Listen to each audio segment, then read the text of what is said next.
வணக்கம். இன்னைக்கு குக்கிங்ல நம்ம என்ன சமைக்க போறோம்னா நம்ம பொரி உருண்டை தான் செய்ய போறோம். வாங்கிட்டு எப்படி செய்யுதுன்னு பார்க்கலாம். வாங்க இதுக்குள்ள போலாம். எல்லாருக்கும் வணக்கங்க. இன்றைக்கி நம்ம ரொம்ப ஹெல்த்தியான புழுங்கல் அரிசியை வச்சு ஒரு பொரி உருண்டை தான் செய்ய போகிறேங்க. வாங்க அதை எப்படி செய்யலான்றதை வீடியோக்குள்ளே போய் பார்க்கலாம். வாங்க இதுக்குள்ள போலாம்.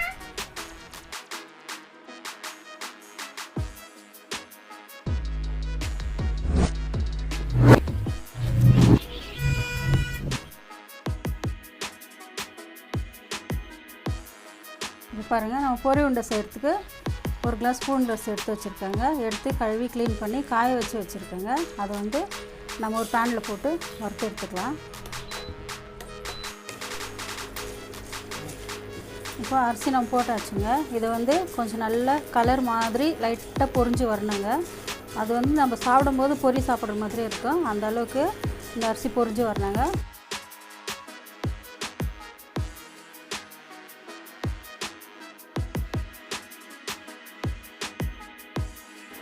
இப்போ பாருங்கள், அரிசி எவ்வளோ நல்லா வறுந்துருக்குது.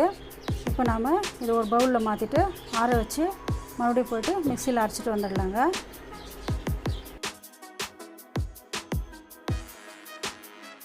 இப்போ நான் ஒரு பாத்திரத்தில் வச்சு பொரி உருண்டை செய்கிறதுக்கு தேவையான அளவு தண்ணி ஊற்றிருக்கேங்க. நான் ஒரு கிளாஸ் அரிசி எடுத்துருக்கேன், அதுக்கு 1.5 கிளாஸ் தண்ணி ஊற்றிருக்கேன். அதில் கொஞ்சம் வெல்லம் போட்டுக்கலாங்க. இதுக்கு ஸ்வீட்டெல்லாம் நம்ம இஷ்டம் தாங்க. ஸ்வீட் நிறையா சாப்பிட்றீங்கன்னா வெல்லம் கொஞ்சம் கூட சேர்த்துக்கோங்க, இல்லைன்னா 1 கப் வெல்லம் சேர்த்துக்கோங்க. இது ஃபுல்லாக கரையிட்டோங்க. பாருங்கள், வெல்லம் கரைஞ்சிச்சு. இதுக்கு பாகுபதம் தேவைப்படாதுங்க. இப்போது நம்ம வடிகட்டி எடுத்துக்கலாம். வடிகட்டின வெல்லத்தை எடுத்து நம்ம மறுபடியும் அதே பாத்திரத்தில் ஊற்றிக்கலாங்க. இப்போ இதை கொதிக்க விடலாம். இப்போது வெள்ளை கரைசலில் நான் 2 ஸ்பூன் நெய் எடுத்து வச்சுருக்கேங்க. அதை சேர்த்துக்கலாம். நெய் வந்து ஆப்ஷனல் தாங்க, உங்களுக்கு தேவைப்பட்டால் நீங்கள் போட்டுக்கோங்க.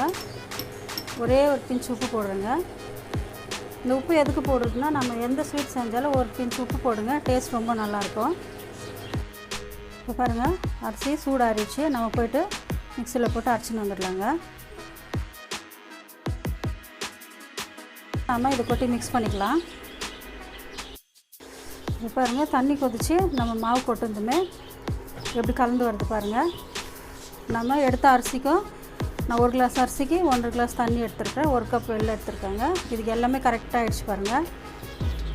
எவ்வளோ நல்லா கெட்டியாகிடுச்சு பாருங்கள். இதை கொஞ்ச நேரம் ஆற விட்டுட்டு நம்ம உருண்டை பிடிச்சிக்கலாம். நமக்கு உருண்டை பதம் வேணும்னா இந்த மாதிரி நல்லா கெட்டியாக வரணுங்க. அப்போ தான் நமக்கு உருண்டை பிடிக்க முடியும். வாங்க, இப்போது சூடு ஆறிடுச்சு. நம்ம உருண்டை பண்ணிக்கலாம்.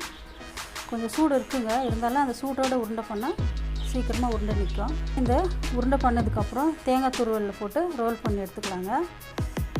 தேங்காய் துருவோடு சேர்த்து நம்ம இந்த அரிசி லட்டு சாப்பிடும்போது டேஸ்ட் ரொம்ப நல்லாயிருக்கும்.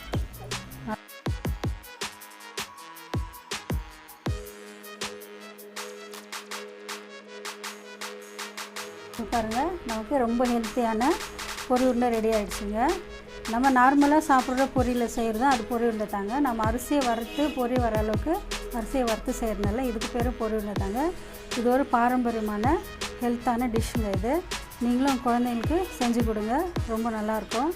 காலையில் பிரேக்ஃபாஸ்ட் சாப்பிட்றதுனால பரவாயில்லைங்க. இதிலேருந்து நீங்கள் ஒரு உருண்டை கொடுத்தீங்கன்னா போதும், குழந்தைங்க ரொம்ப ஹெல்த்தியாக இருக்குவாங்க. இப்போ எங்கள் பாப்பாவுக்கும் கொடுக்குறேங்க. என்ன சொல்லலாம், எங்கள் பாப்பாவுக்கு இந்த உருண்டை ரொம்ப பிடிக்குங்க. நீங்கள் வீட்டில் நீங்கள் ட்ரை பண்ணி பாருங்கள். வீடியோ பிடிச்சிருந்தா கமெண்ட்டில் சொல்லுங்கள்.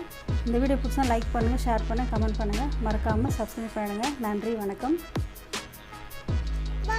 பாய்.